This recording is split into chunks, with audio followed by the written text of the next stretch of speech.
I'm not quite 95, but I do find this, that if you would be so kind, when I've finished the first lecture, just to let me have a moment's pause in the jaw work, you see, so that I don't have to answer questions immediately after I finish. It takes away my strength for the second part, and my son-in-law telegraphed me after I'd had this operation on the brain and said, "You are now qualified to be Prime Minister of all Great Britain and Northern Ireland because they've cut out half your brain." So that's what I woke up to in the hospital when they'd done that. So if you'd be so kind afterwards, just let me have a pause for 10 minutes. I'd be able to do better in the second half. I'll try my best for the first half for you, but let's just have a look at what God's Word says about the creation of life tonight and its connection with time. That's what is our subject tonight. God said, "Let the earth bring forth living creatures according to their kinds, cattle and creeping things and beasts of the earth according to their kinds." And it was so. Thank you. The commentary was not necessary, really.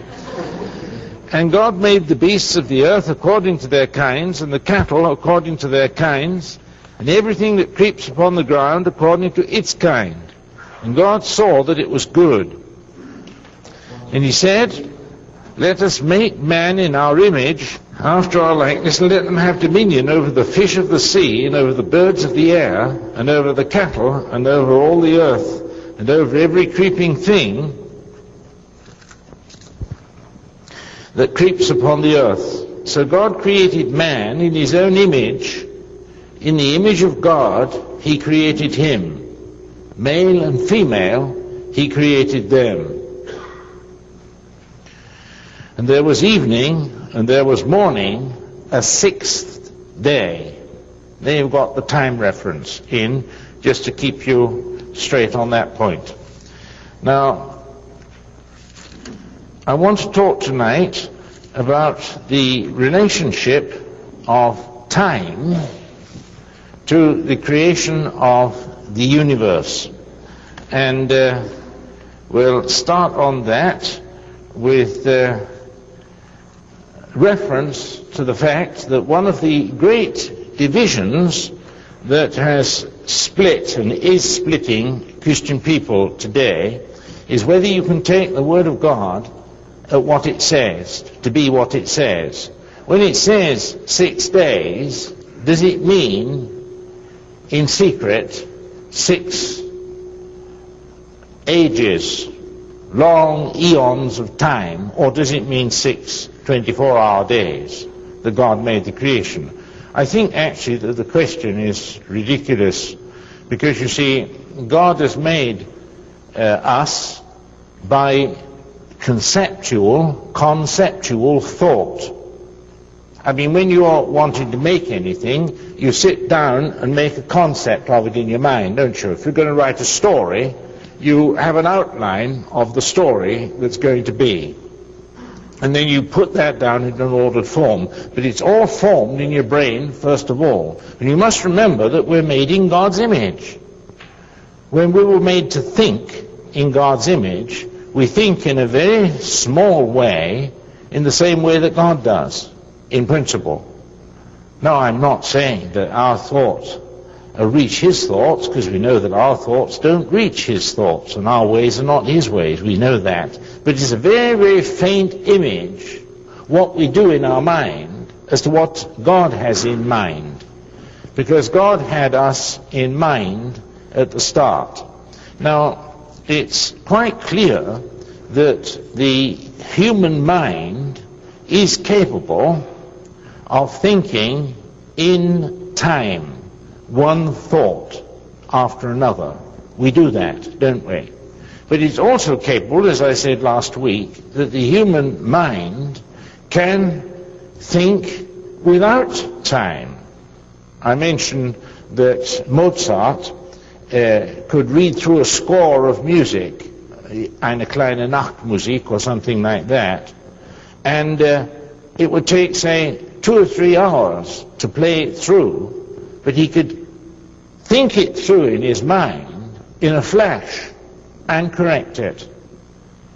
You want to read those things in The Emperor's New Mind by the mathematician Penrose. Well worth reading for every Christian person. He's not a Christian himself, I believe, but it's worth reading because he's got some very good thoughts in that. Now, what I want to do this evening is to show you that the idea that time can do this, make conceptual images in the way of creation, that idea is simply for the birds. So we'll have a look at the nature of time, and I want you to learn this, if you'd be so kind. Don't strive and argue with those who say that the Bible teaches that the earth and the universe is old, because it doesn't. But you've got to give a reason why you believe differently. And I'm going to give you the reasons tonight, because Christian thought, you know, is usually pretty reasonable when you get to the bottom of things. What I'm going to do then is show you that the idea of God having done things in his eternal mind are above time. Because God's mind is not governed by time, because he made time. He made it at the same time as he made matter. You think what that means? They say, you know, that the Big Bang arose from a singularity. Do I need to explain what a singularity is? Does anybody not know what a singularity is? It doesn't cost any more if I explain what a singularity is. So, thank you for... I don't like bringing coals to Newcastle, if you know what I mean. Do you use that expression here? I don't suppose you do you? Well, it's like bringing... I've got another one. It's like bringing sunshine to California, you see. Offering things that aren't necessary. If I give explanations that aren't necessary, then you're bringing coals to Newcastle, because Newcastle is the town where all the coals come from in England, you see, and that's where the expression comes from. So you don't want to feed people with what they already know. Now, if you think, ladies and gentlemen, collect your thoughts just for a second, concentrate them. If you think God's mind is like God himself, my mind is an expression of myself. Your mind is too. Now God is eternal. He's called in French l'Éternel, the eternal one. Now if he made us in eternity, how long do you think it took him to make us in eternity, in thought? Come along. How long do you think it took him? You see, the question of time in God's mind is entirely beside the point. Anybody who gets stuck, the fishhook in his throat, you know, over time, is really showing he hasn't thought the thing through. That's the real problem.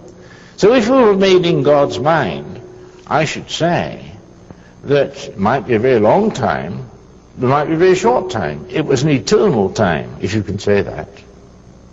I know that I was made in God's image because he says so.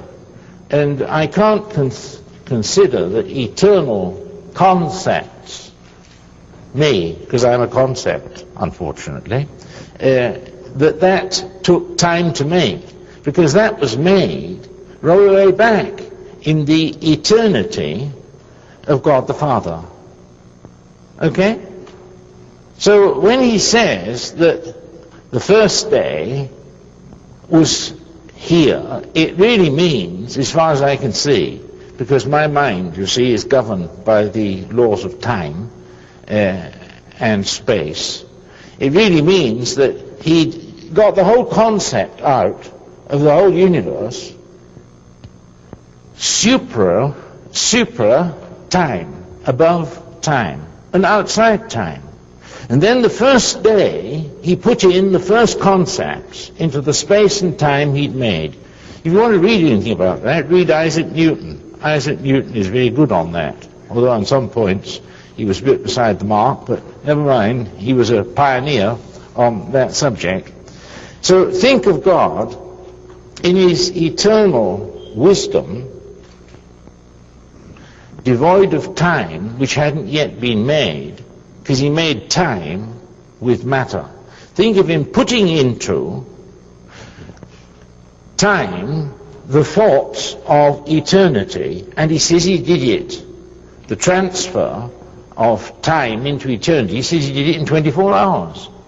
Well, I've got nothing against him creating his eternal thoughts in the space-time continuum in 24 hours. There's nothing against that at all. He created it in time after having made it in eternity and put it there. And then the second day he came along and put the second batch of concepts into space and time, which he'd made. And there it was. It was very good. Then he came along at the last and he put in his own image into space and time, that we could think and produce concepts such as he does in a very, very small way. And he says he did that on the sixth day. And then he completed all his works, putting eternity into time.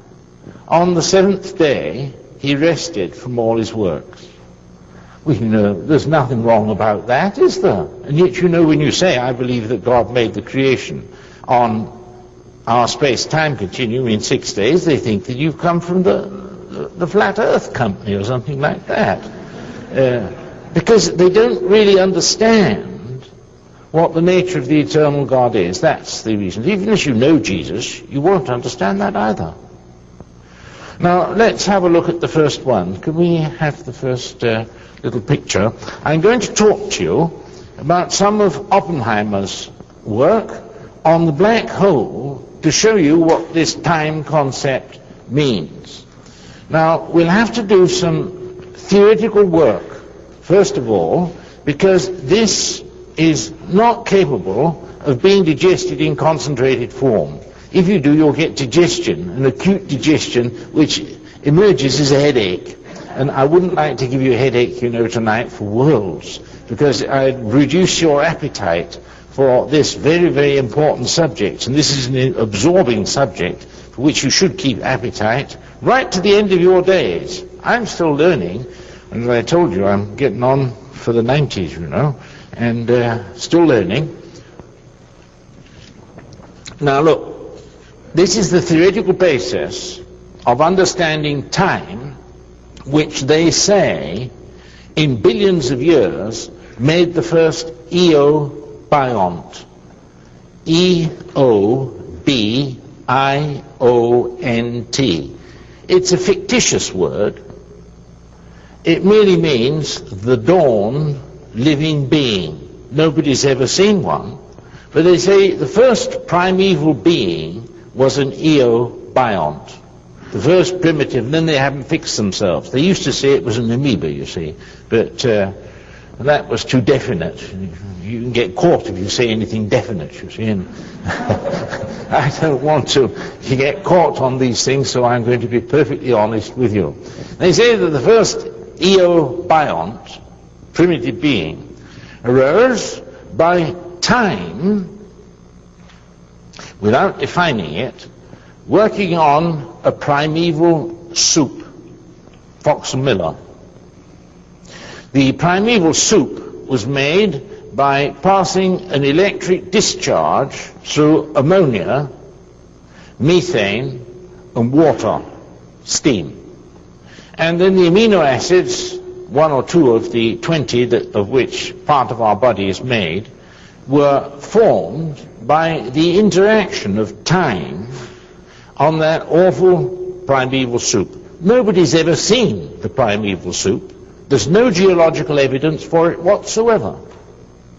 But that's what's taught in all our schools, that time plus an inorganic or organic mixture of amino acids out of the atmosphere worked together till the first primitive organism appeared. Now, of course, if you say that, it's rather difficult to disprove it, because there's not the slightest shred of evidence for it. It's philosophizing. One of the things that made the Renaissance in Europe was that they ceased philosophizing and went into experiment. That's what made the great transition from the Middle Ages to the modern times. That man ceased thinking his wrong thoughts and got back to God's thoughts, which you can see in experimental science. Okay? And once they'd learned to experiment, they went ahead like a house on fire in getting knowledge. Okay? So when your kids come up with these things, you give them a straight answer. There are straight answers to these things, perfectly plain. Well, now, let's get back to Dr. Oppenheimer, who had a rough passage while he was here in the United States, didn't he? He said all sorts of things about Mr. Oppenheimer, and he had some good ideas. Now, what he worked on, part of his ideas were this, that if you pass a ray of light, could we put the lights down a bit, you'd be so kind? Who has control of the switches? Who has switch power here? If you pass a ray of light over the sun, you see there in the top left-hand corner from where you're sitting, there's a ray going across. That's right. Thank you, Bertie. There, it normally, light travels more or less in straight lines, doesn't it? Now, normally you see the dotted line goes along there. That was where the ray of light would be. But if you let the ray of light just skirt the sun, the gravitation of the sun will diffract the light and bend the ray. And you see I bent it down just a little bit there where the arrow is. So that diffraction of light over the surface of a large body is shown by gravitation with that experiment. Now, that's the first part of the theoretical basis we've got to do for time. Now, if you notice the thick arrow there, where I've got the gravitational collapse, the sun and other large bodies over the solar mass of 1 can suffer quite suddenly gravitational collapse. That is, they collapse on themselves due to their own weight. And they shrink, and in shrinking and collapsing, of course, they get smaller. So they get smaller but have the same amount of mass in them. That means they get relatively very heavy indeed. And gravitational collapse produces the neutron star, the quasar, the white dwarf. Now, I've put the arrows going in, you see, to show that that's the force, the gravitational force, what they call the centripetal force, which makes the object get smaller and smaller and smaller by gravitational collapse, and therefore heavier and heavier and heavier, and therefore a greater gravitational field. Now, if you take a pulsar like that that's suffered gravitational collapse and pass light over it, then you see the light, where I've got the light beam up there, normally will go straight ahead, but now because the gravitational field is much stronger, the light is bent much more strongly, refracted. So you get your light coming down like that, and diffraction being stronger. Okay, are we all right on that? Any difficulties? Because if there's the slightest difficulty, now's your chance. Yes? Well, it doesn't alter the mass, but it alters the concentration of mass. That is, the density gets greater, so that it attracts other objects more strongly by the gravitational field. So you're really concentrating up the gravity by letting the body collapse on itself, smaller and smaller and heavier. Okay? Now, the gravitational collapse goes on. Once it started to collapse gravitationally, you can't stop it. And it goes on collapsing on itself. Are you ready?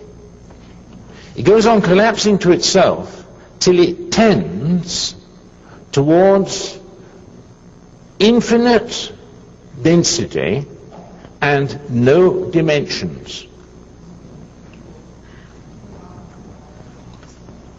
Gets so heavy and gets so small that it can't get smaller. It's infinitely heavy. Okay? Now, that's the formation of a black hole. And it has certain consequences in respect to time, which we're now going to see. I've built this superstructure up so that you can see it, that's all. The only way to do this is stepwise, because if you get out of time, you can't understand. So we do it stepwise. Now, if you pass light over a black hole, which has been formed by the tendency towards no dimensions and infinite gravitational field. You pass light over that, you pass first the light up top, you see, and the light far away from the black hole is bent a bit, just like it was bent a bit over the pulsar, over the neutron star, okay? But if you come nearer, there comes a point when you get near enough to the center of this, you ready, singularity, because it is a singularity. You can't call it matter like this because it hasn't got the properties of matter. It's called a singularity.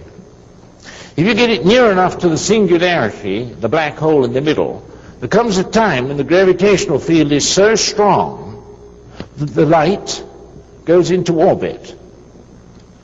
Just like a spacecraft, when it gets to a certain distance from the moon, its speed will be just neutralized by the gravitational field of the moon and go into orbit. So you've got light here that goes into orbit. Now, the speed of light is a universal constant.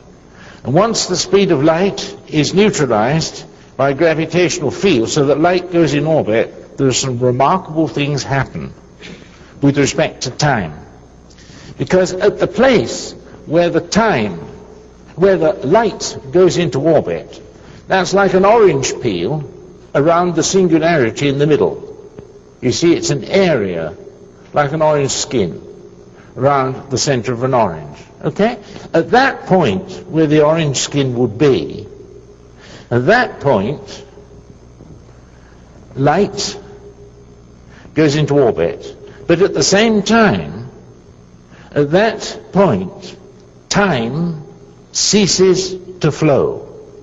This is the end of the space-time continuum.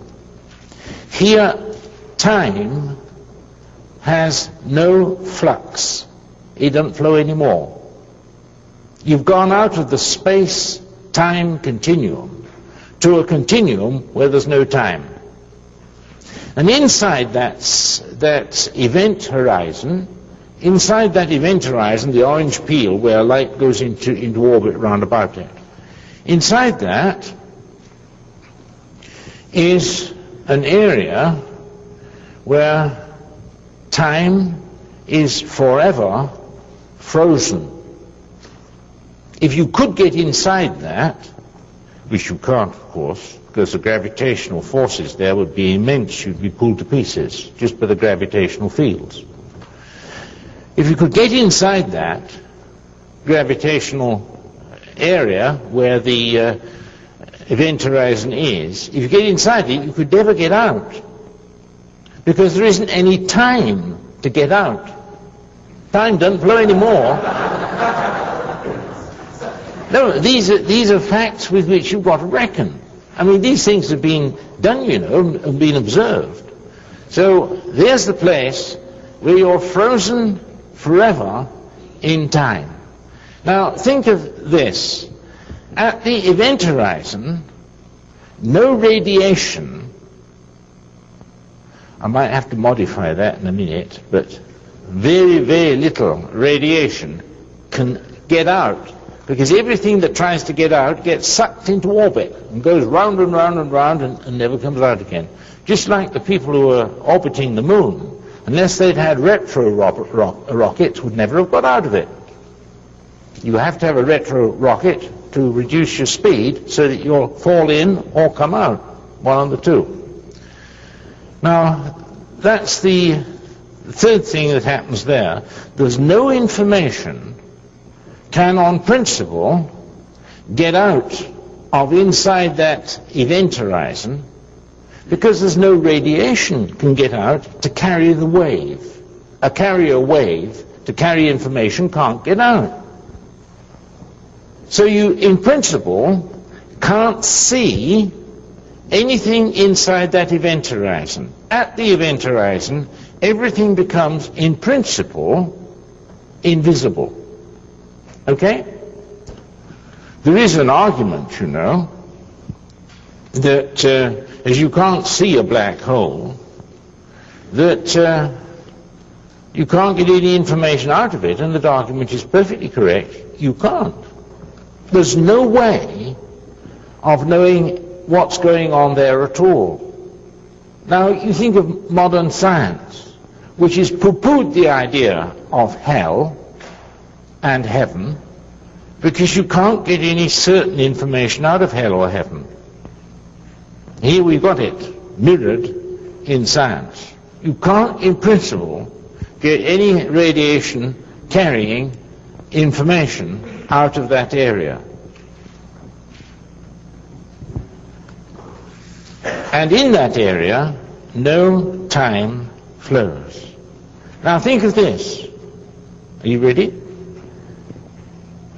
At the center of our galaxy, you know, solar system and all the rest of it, the center of our galaxy, there's pretty good evidence that the high percentage of mass which is lacking, according to the calculations of the astronomers, in our galaxy is concentrated in the black hole.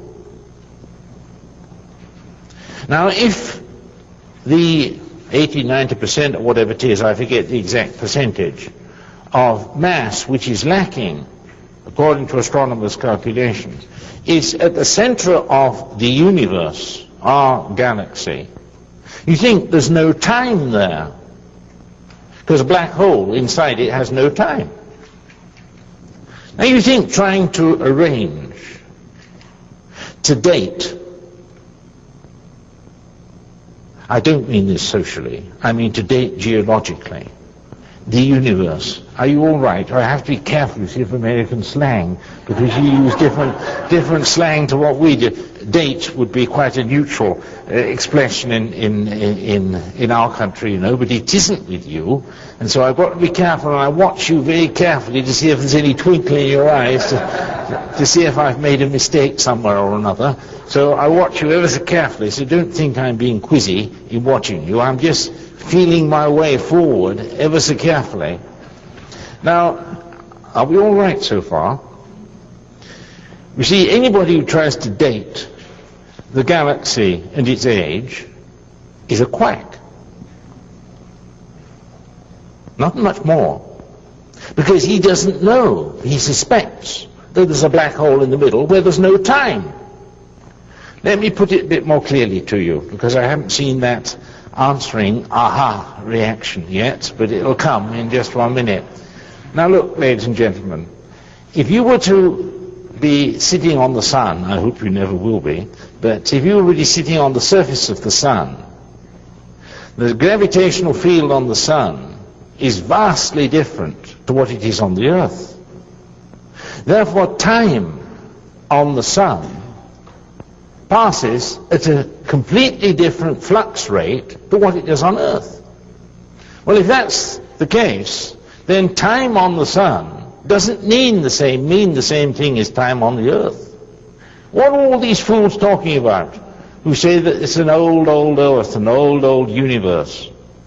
It's only that they're playing upon the ignorance of their listeners. And I think that's a very bad thing to do. You should try and instruct your listener if you can without being a schoolmarm, but try and tell them how things really are. But you have far less difficulty then with Holy Scriptures when you read it, because the Holy Scriptures are written from the point of view of eternity, you know, and they're pretty safe there, because there's lots of eternity around us if at the center of our galaxy there is a black hole. Okay?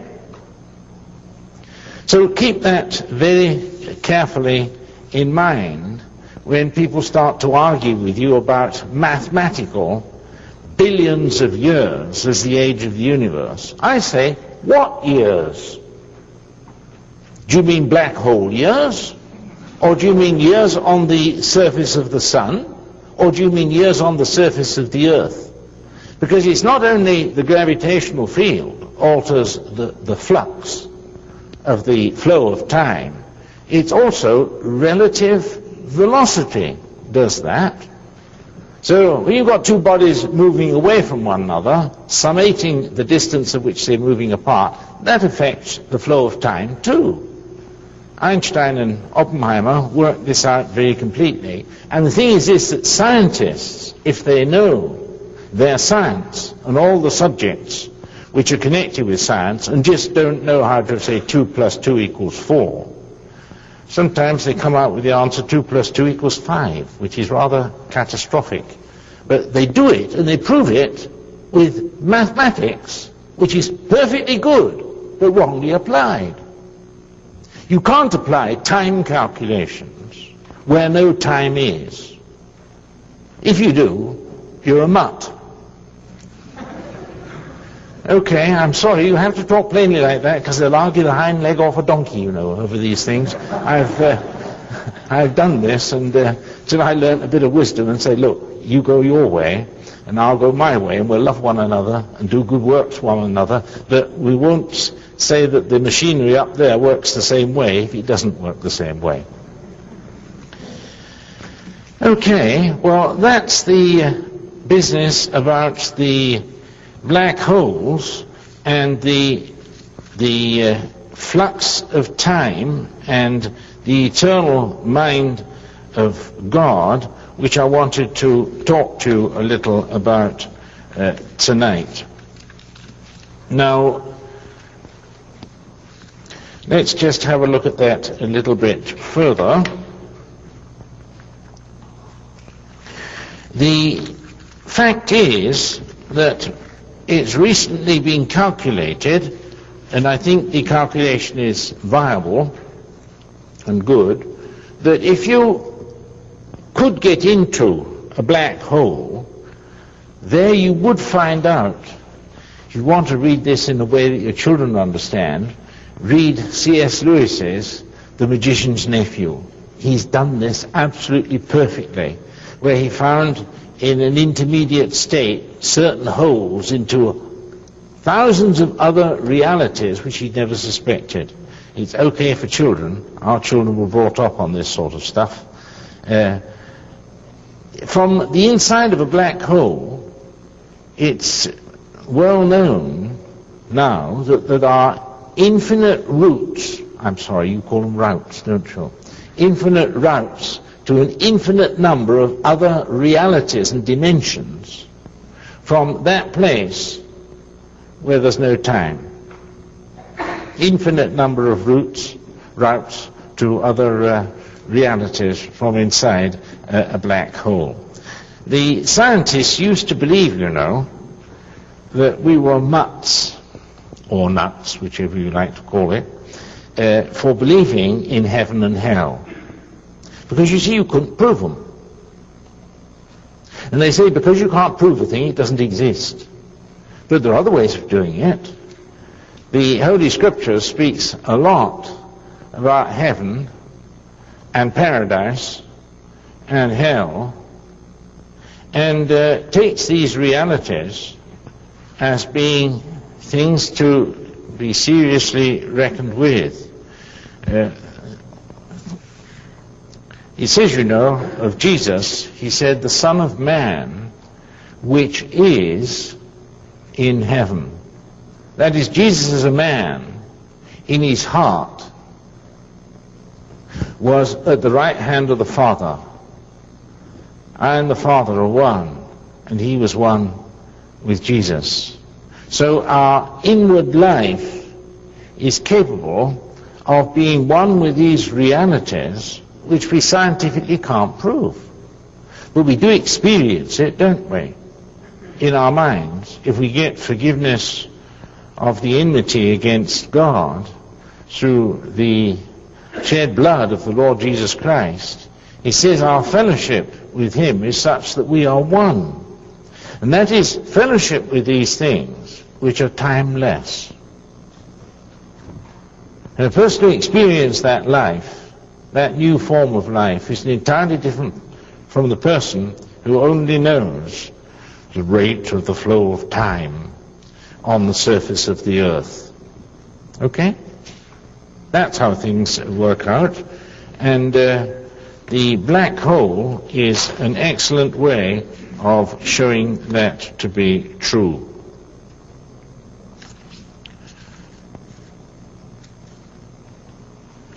Now, what I propose to do is for the second half of this lecture series, that is when we're finished here, I'm going to have just a little time of quiet for myself, and I'm going to go into dimension theory per se. I'm going to go into flatland and the significance of flatland for our Christian life. But we'll have a short time, 10 minutes rest. Go and have a look at the tables out the back, and we'll come back in a quarter of an hour and go and do that. Thank you for being so kind.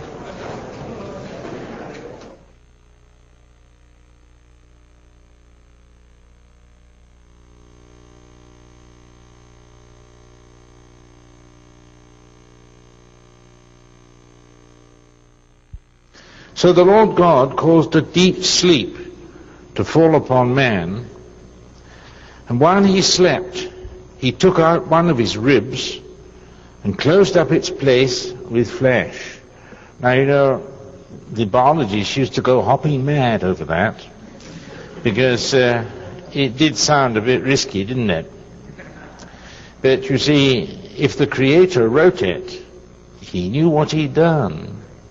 Now, they would call that cloning today. You see, if you've got a cell, you don't need to create another cell to make another human being, because the information is in the one cell to make everything. All cells contain the information to make a old woman or a man. The only difference between the man and the woman is, of course, you've got the 46 chromosomes, and then the XY chromosomes which decide the sex. And it's the Y which makes the man. And it's the XX which makes his lady. Now, if you were wanting to clone a man from a woman, you think how little you'd have to do, because we are the same species, you know. There may be some doubt in some minds, but we are. Because men don't understand ladies' psyche sometimes, but they do think differently, don't they? But grosso modo, we're one species. Now you think how you do it. If I were going to do it in the lab, say I only had a bit of your nose to work on to make another human, and say you, dear sir, were the gentleman. If I wanted to make an Eve for you, all you'd have to do, you think how easy it is to avoid having to do unnecessary creative work. Because God doesn't unnecessarily create anything. How do we know that? I don't hear the whirring of those cogwheels going round. How do we know that? Well, when Jesus fed the 5,000, what was left over from the meal, by his creative act, he didn't waste. He made them get the baskets, what was it, 12 or was it 7 in this case, I forget which it was, and made them collect it all, that nothing should be lost. And in the throwaway society, you know, it often hurts to me to see how good food is thrown away. Jesus didn't allow it, because it's all from his creative effort. Now, if you wanted to do what God had done there, you got the cells from the rib of Adam, which of course has the bone marrow in it, and the bone marrow are very undifferentiated cells. All you'd have to do, is knock out, destroy the Y chromosome. And the X will divide automatically and make another X. And then you've got X, X, from the X, Y, the Y which you've cut out. And there you've got Eve, just as perfect as he was then. So there's reason in all these things, you know. And the things they laugh at most make them laugh on the other side of their face when they think about it. So that's how God did it at the start. Now there's one thing my dear better half whispered in my ear. She said, you didn't show about the effect of velocity on time. You did it for gravity, and she's absolutely right. You see, she is a help meet for the failings of her husband, and I'm very, very, very glad of it. Now, Sebastian von Herner, who is a professor at the University of Heidelberg, where our 2 youngest sons studied medicine, he published a paper in Nature some years ago of a man and his wife who wanted to test out the effect of gravity on the flux of time. So he got into a rocket, and it was a very special rocket. When he was about 30 years old, and his wife, what was she, 28, something like that, and you know the old German rule of thumb, don't you, for matrimony? The lady at matrimony should be, this is not ex cathedra, what I'm saying now. You know what ex cathedra means, don't you? This is not official Calvary Chapel doctrine, but you see, they say that the lady should be half the age of the man at matrimony. If the man was 30, she should be 15, plus 7 years. That was the old rule of thumb which the Vikings used. Okay, I'm not advocating it, but there's something to say about it. Well, this Sebastian von Herner, my wife is looking at me and I don't forget my lines, you see. He got into this rocket, which remarkably enough traveled at the speed of light. How he managed that, I don't know. But he did his calculations on that basis. And he flew out from the Earth at the speed of light and turned around and came back after, I think it was 10 years. But you can look it up in the paper in Nature if you want to. It's in Man's Origin, Man's Destiny, the book which Chuck Smith is bringing out yesterday at lunchtime. Be coming out as soon as possible. And he came back, so he came back after 20 years, 10 years out, 10 years back. And when he got back, he was, I think, it was 37 years older than his wife, who'd stayed on Earth. Now he went out again, just to repeat the experiment, at the speed of light, and was out for 30 years total, 15 out and 15 back. And when he got back, he found that the Earth, and all people on it, including his wife, had aged about 300 years more than he was. And he went out for 30 years, the next time, third time, and came back 30 years, so he was 60 years away. And the Earth had got about, some hundreds of thousands of years older, and they were all dead and buried when he got back, his old friends. So that was just to show you that it's well known that the gravitational field alone doesn't determine the rate of flux of time, but also the relative velocities of two bodies. Now, Einstein was very careful to point out that the time frame that you use for making time is not specific. There isn't a preferred time frame. All you do is take the relative velocity between two bodies and do the experiment which Sebastian von Hermer reported on in Nature. So the relative speed, particularly the speed of light, at the speed of light, time doesn't flow at all. If you could take a photon, particle of light, or a light wave, whichever way you like to look at it, and go out on that round the whole universe, you would get back to your starting point, space being curved, at exactly the time that you set out. So it solves quite a lot of questions about this old question, you know, about if light was made and it takes 8 minutes for light to get from the sun, how about all these stars that were made millions of light years away from us? You've got to think of these things in the general theory and the special theory of relativity, which have been proved experimentally. I don't believe in philosophizing a lot, you know. I believe you've got to do the experiment and see. I told you yesterday about the gravitational field and the tower and the clock on it, didn't I? One tower, one atomic clock on the top and one on the bottom. And because of the difference in a tower 300 yards high of gravitational field, the clock in the higher gravitational field at the bottom ran slower by a number of nanoseconds than the one on the top. That's the other side of the picture. Now let's leave that, because I've got the dimension theory to do tonight, and that's a very, very important one for us spiritually, if we love the Lord. Let's have a look at that. They used to teach, you know, when just before I went to school.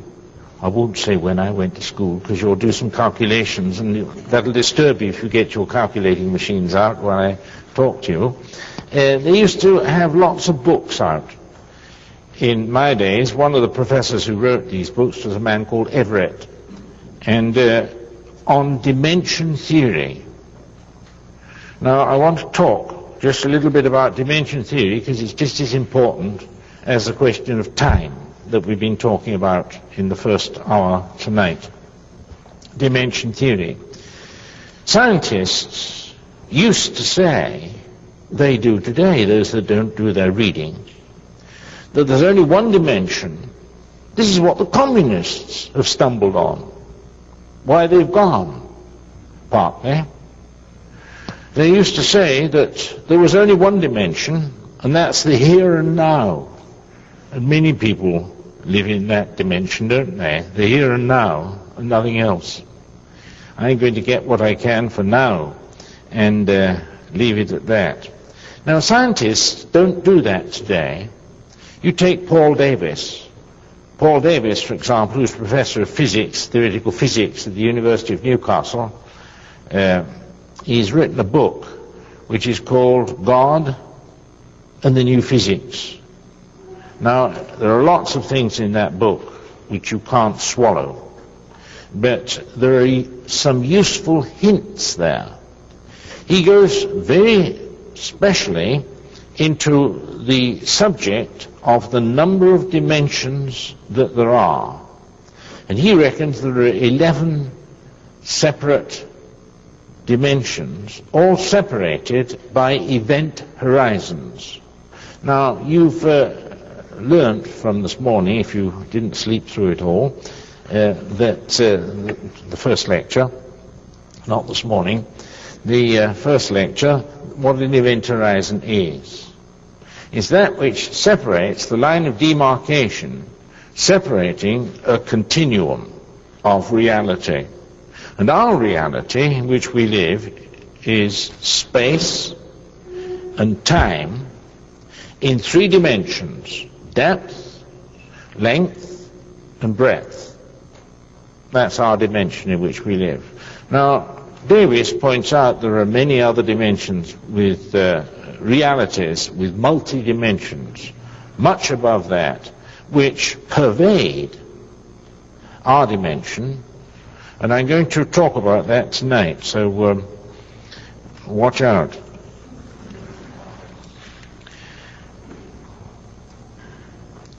I had 2 nights ago, when I was in Oceanside, the pleasure of having dinner with an old friend of ours from San Diego, with whom I did lots of America speaking trips in the past years. When I was young, the world was better. We had dinner together with his family in San Diego, in Oceanside, Monday night. Now, he said, you talked to my church in San Diego about dimension theory, and you did it on the subject of flat land. Now, the tape which we put in the library was always checked out, and in the end it evaporated. It didn't come back.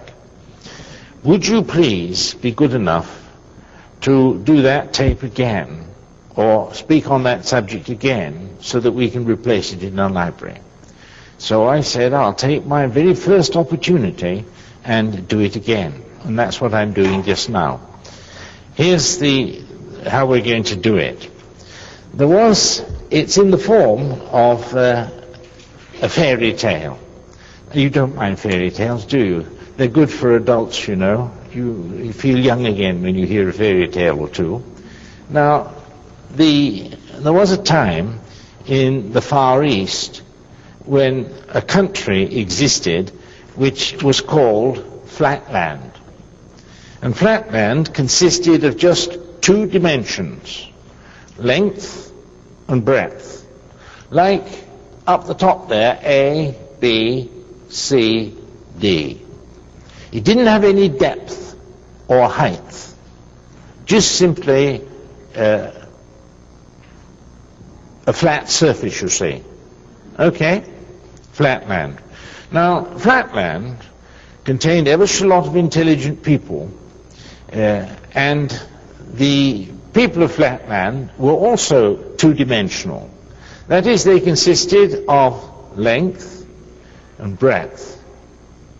Now, you see, the ladies in Flatland were, listen carefully what I say, acute angles.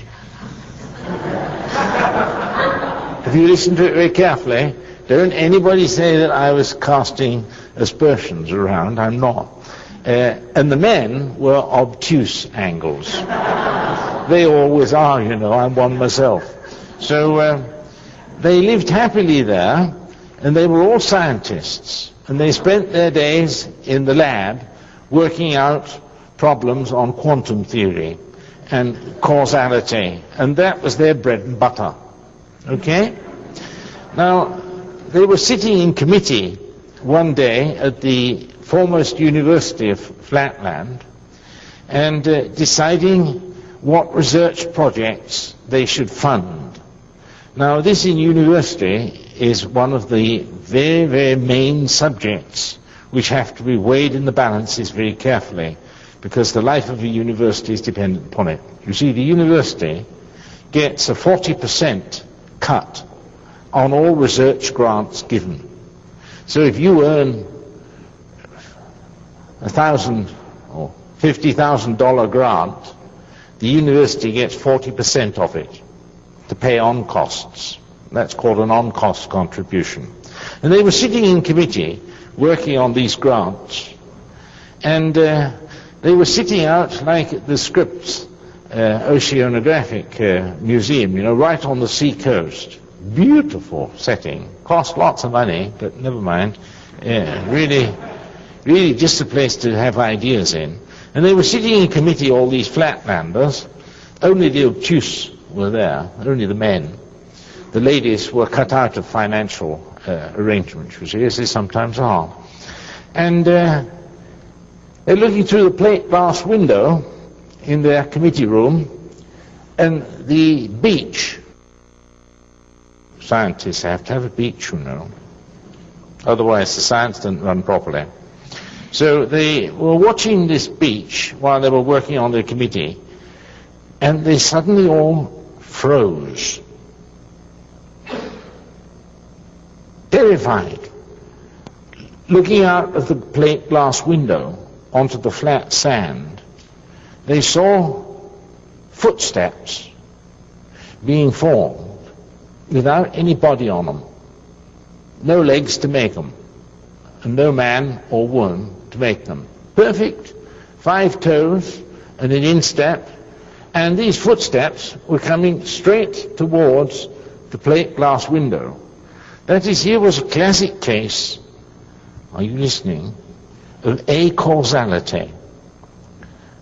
Something happening without a cause.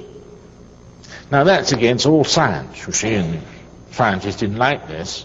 So they sat there frozen, looking through the window to wonder if these footsteps were going to collide with the plate glass window. So they had 2 scientists there. One was a scientist called Sherlock Holmes, and his wife was called Anise, and she wasn't there though. And he said, I think we ought to have a research grant granted immediately to finding out what those prints outside the window, which are coming straight at us, what they mean. We must find out about this, because here's something which is acausal. And if there isn't any cause for an effect, we're up a gum tree, you see. So they said, well, what do you suggest? Well, he said, I think the thing to do is to go out and catch one. If we can catch one of these footprints, he didn't say footprints because he didn't know what a footprint was, you see, being a flatlander. He says, we can catch one of these, are you ready, reduced entropy shapes, negentropy shapes. If we can catch one of those, we can examine it and find out what it is. And if there is a cause behind it, we'll find out what it is. So they said, okay, how do you suggest doing it? Well, he said, I'll suggest catching them, are you ready, by just simply drawing a circle round them. One, when it's being formed, if we draw a line round it, you see, there's no, they didn't think like this because they were flatlanders. You can't jump over it if you've got no height. You can't dig under it if you've got no depth. So if you put a circle round it, you've got a maximum security prison. There's no getting out of that, not for a flatlander. And he was thinking from his own point of view, he couldn't get out of it, you see. Because if a line was drawn round him, he was fixed. He couldn't get over it, and he couldn't get under it, because there wasn't that dimension in flatland. This is to stretch your mind on dimension theory. All right? So they said, right, if you'll do that, we'll get a grant for $50 million, because this is vital.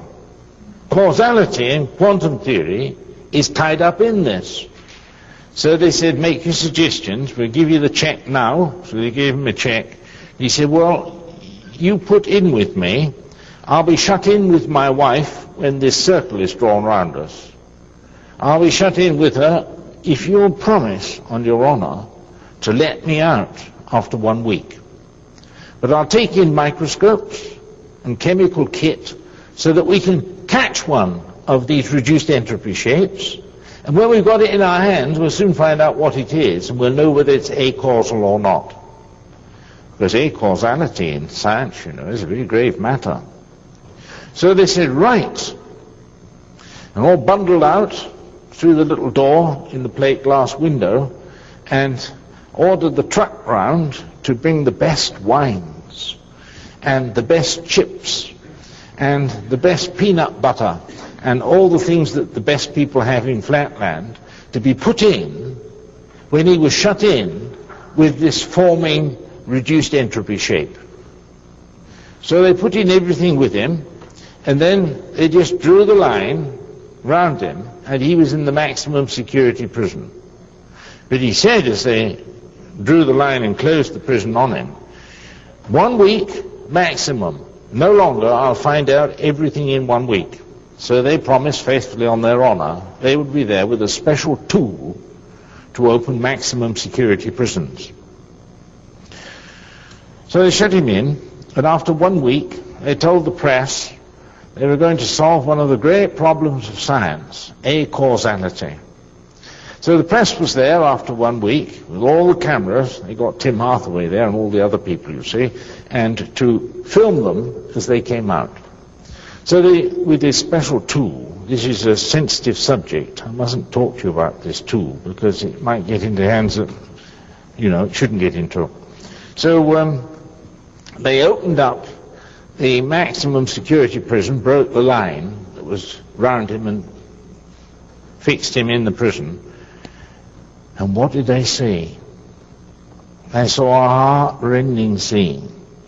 There was poor old Sherlock Holmes on his knees, grubbing in the sand, and his wife with him, and none of the bottles or the goodies had been opened. They looked distraught, this couple. And then they asked him to explain. So while the video camera was running, you see, he explained. He said, well, look, as soon as you put the line round me and I was in, I grabbed this reduced entropy shape with my hand and got it firmly in my hand. But he said it was just like grabbing an icicle. You know what grabbing an icicle does. The more firmer you hold it, the quicker it melts, doesn't it, and slips through your hands.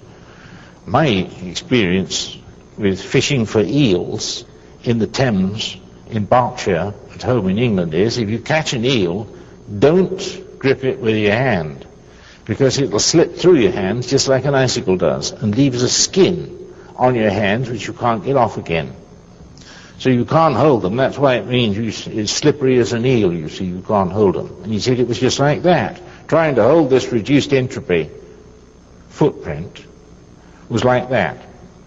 So he said, I didn't panic, of course, because I knew that we were all in the line, in the maximum security prison. I didn't panic, because I knew if it got out of my hand, it couldn't get out of the line which was round us. So I said, well, let him go, and I'll find him in the sand. So he'd been searching in the sand, and he'd sifted every sand grain in that line with the desperation of hopelessness when they opened it up and told him to come out. Now he said, what's happened? I don't know. That must be in there because it can't get out. We couldn't get out, therefore it couldn't get out.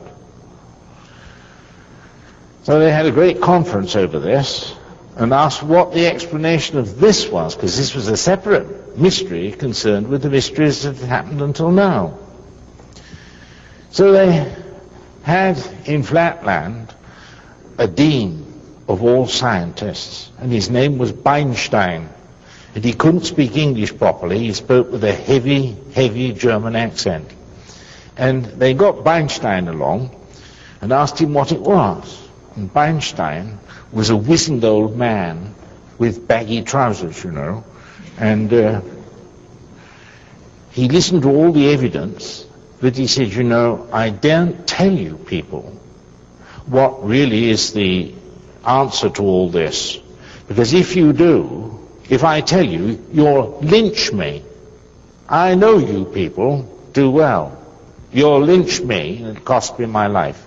So unless you give me guarantee that you won't take my professorial chair from me, and my salary, and my pension, if you won't take those things from me, if you leave me in peace, I'll tell you. So they signed an agreement with the old man that they wouldn't do anything to him if he told them the truth, what the answer was. So when he got his document in his hand and given it to his bank vault to be quite safe, he said, now I can tell you. So he went upstairs and had a good night's rest, and then the next morning he said, now you gentlemen, you must prepare yourself for a shock, you Flatlanders, You're so parochial that you're almost incredible. So come on, we want to hear what's wrong. So he said, yes, but I'll tell you, it takes time. Flatland isn't what you think it is. Flatland consists of two dimensions, that is only planes, and there's no depth in it. But there are other dimensions which do have depth in them. And flatland is a part of those other dimensions that do have. So he drew them a little sketch, which I put up on the board there. And you see, there's the ladies there, the acute angles, and the obtuse angles, the gentlemen all up there. And he said flatland is A, B, C, D. And the reduced entropy shapes which you saw, which somebody said were like footprints, but he didn't know what footprints were, you see. So he called them reduced entropy shapes. But for us, it's footprints. Okay? He said flatland is a part of a cube. And the cube is based on A, B, C, D. And what happened was that you saw the footprints. He used the word footprints then, although they didn't know what footprints meant. You see, and a young man, who happened to be me in those days, went for a walk outside your window in his 3 dimensions. And as he went by in his 3 dimensions, he put his footprints down. And you saw the footprints, but you didn't see him, because you've only got 2 dimensions in your genes. You haven't anything more. So, you see, every time you put a circle around his feet and tried to catch him, he just lifted his foot. You can't do that because you haven't the dimension, the 3rd dimension of height or depth. You can't do that. You were caught by you were caught in 2 dimensions, but he's in 3 dimensions. He's partly 2-dimensional, but he has an extra dimension too. So he's a hybrid between a 2-dimensional creature and a 3-dimensional creature. And if you try to catch his feet by putting a ring around him, it'll catch you, but it won't catch him because he's 3-dimensional. And you can't think of it because you're not built that way. Don't worry about that. Just look at the evidence which you've got. You couldn't catch that man's foot in 2 dimensions because he's 3-dimensional. He'd just raise his foot or sink his foot and step over it, or under it, as the case may be. Well, they didn't like that, you know, at all. But he said, look, you must believe your experimental results. That's one of the secrets of science. Here you've got 2-dimensional people trying to catch a 3-dimensional person. And 3 dimensions in 2 dimensions can't be held, because the 3rd dimension can always be used to get out of the sphere of action of the 2 dimensions. Now, do you know where that's happened? You take the Lord Jesus. When he was crucified, they put on his head a sweat cloth, and it was fixed up and loaded with myrrh and aloes. Now that's a mixture which goes hard. It's like a 2-component gum, you know, 2-component, what do you call it? Epoxy, we call it, but I don't suppose you call it that. It gets as hard as concrete. And it was wound around his head, and they had, 100 pounds of this stuff, and put it all over his body, so that he was bound up with a sort of a glue, and laid in the grave. Now it says of the disciples that they came into the grave on the 3rd day, and there the cloths which had been used to bind him up and preserve him, to embalm him, were all lying undisturbed as they were. Now if you think of the head sweat cloth that was put over his head as a motorcycle helmet, how could you get out of that? without disturbing it and breaking it, because it's hard. And the disciples, it said, saw the clothes and believed that he'd entered the resurrection dimension. Life couldn't hold him, death couldn't hold him. And he just came out and threw the death clothes as though they weren't there. You think of the other time when they were all in the upper room and having the meal, and had locked the door for fear of the Jews so that nobody could get in. It says while they were in this room hiding from the vicious Jews, Jesus came in. How did he get in? The same way as he met them on the road down to Jericho, wasn't it? He just came into the inn and had a meal with them, and then went out, and on the road he exposed the Holy Scriptures to them, and then disappeared out of their sight. There you've got Jesus in his bodily form, having taken on a third dimension, so that the two dimensions, if I might put it that way, had no hold on him at all. And he came out of the grave because he'd taken on the dimensions of the resurrection with him. Now that's as far as I wanted to go with dimension theory this evening. You see how important it is to know these things. These things used to be taught until it pleased the materialists no longer to teach these things, and they stopped publication. Professor Everett never published anything anymore, because people saw that it helped people to understand the resurrection of the Lord. Now think of ourselves. When we die and go to be with the Lord, he says he is preparing for us a body, a home, which is a resurrection home for us. And it's a home in, you might call it 4 dimensions, if you like. An extra dimension. And it means that we'll have all the powers of Jesus' resurrection with us. You remember this, that when they were talking about Jesus' resurrection, and Thomas, the doubter, was there. Do you remember? And he said, except I can put my hand in the wound which the soldier made in his side, and except I can see the wounds in his hands and his feet, I will not believe. And Thomas wasn't there when he came into the room and the doors being locked. But it does say of Thomas that the next time they were in the room and the doors were locked, Thomas was there.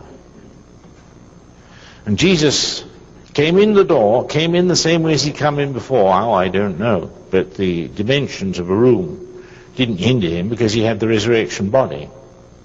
He came straight up to Thomas and said, Thomas, lay your hands into my wound on my side and see the wounds in my hands and in my feet, and be no longer unbelieving, but believing Thomas.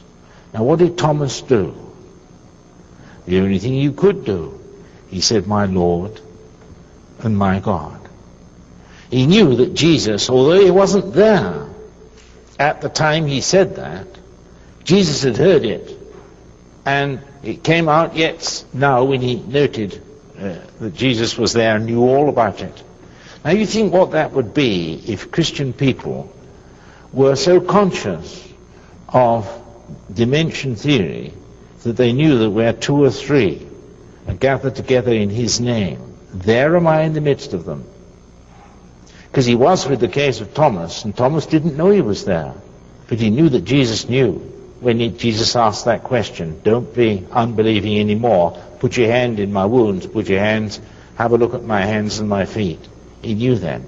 Now if we knew in the same way and understood in the same way that Thomas and the other disciples had learned that the grave were no hindrance, grave clothes were no hindrance to Jesus at all, because he got the resurrection dimension put onto him. And he was now a combination of a man in 3 dimensions in time, plus the dimensions of eternity. And therefore he had the powers of the resurrection of the body. Same as I can't be held, you see, if I make footprints by just drawing a line around it, because I'll just step over it. I've got the extra dimension to do it. So the extra dimension gives you an extra freedom, which you wouldn't have if you didn't have that extra dimension. But if you've got it, then you have the freedom of the resurrection children, of the children of the resurrection. That's what it means, and Jesus is preparing us a body with that extra dimension in it, which he's going to give us when he comes back to take possession of his kingdom in glory. And we'll all have that. But listen, these things all bring with it with them, don't they, responsibility. You think of giving that power to a person who wasn't morally fit for it, how he'd abuse it, how he'd use it to steal with. Think of what you could do in that line of things if you weren't morally prepared for it.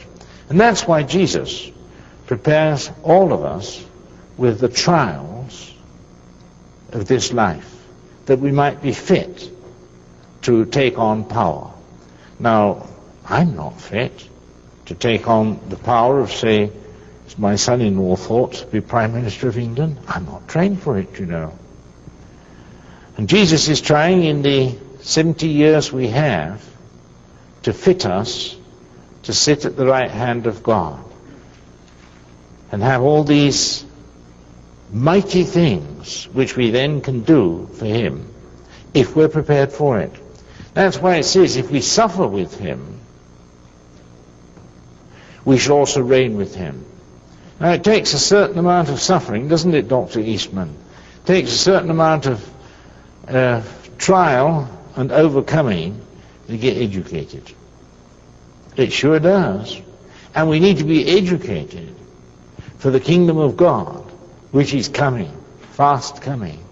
And he'll then fit us out with all the accoutrements we need for that kingdom when Jesus, the King, is seen in power and glory, ruling from Jerusalem. Now that's what I was going to talk to you about with dimension theory and time for tonight. What I've reserved for you for tomorrow, not tomorrow, the next lecture, that's next week, is we've got 2 startling things which have been found and published on in, not very far from here, up in Alaska. They have found piles and piles, multitudes and multitudes of fresh dinosaur bones. Not fossilized, not permineralized, but fresh. And they're trying to say, and I'll read the paper with you when I bring it next week, the Lord willing, they're trying to say that they're 50 million years old. Have you ever known bone marrow to be 50 million years old and still like it is bone marrow? But that's only one thing. That's to do with time, you see, again. The other thing they found is up on the Colville River in Alaska. They found, it's in Colville River in Alaska that they found the dinosaur bones. It was in Canada, on the other side of the frontier, that they found the fresh redwood trees. Fresh, burnable, carvable, just like ordinary fresh wood. And I'm going to talk about those with you, the Lord willing, next week. So that the idea that those trees are 50 million years old and those hadrosaurs, dinosaurs, are 50 million years old is just for the birds. It's for those who are dumb enough to believe it. So keep that in mind. And I've just written a book which our good pastor, Chuck Smith, is publishing. In fact, I've got the manuscript with me in my little briefcase there now. On time, its dimension, and what it means. And I've brought in these publications and what I've said a bit tonight in that book, so that it's just to help those who have trouble in school with teaching their kids evolution and still sticking to the Bible. Thank you very much for being so kind with me tonight.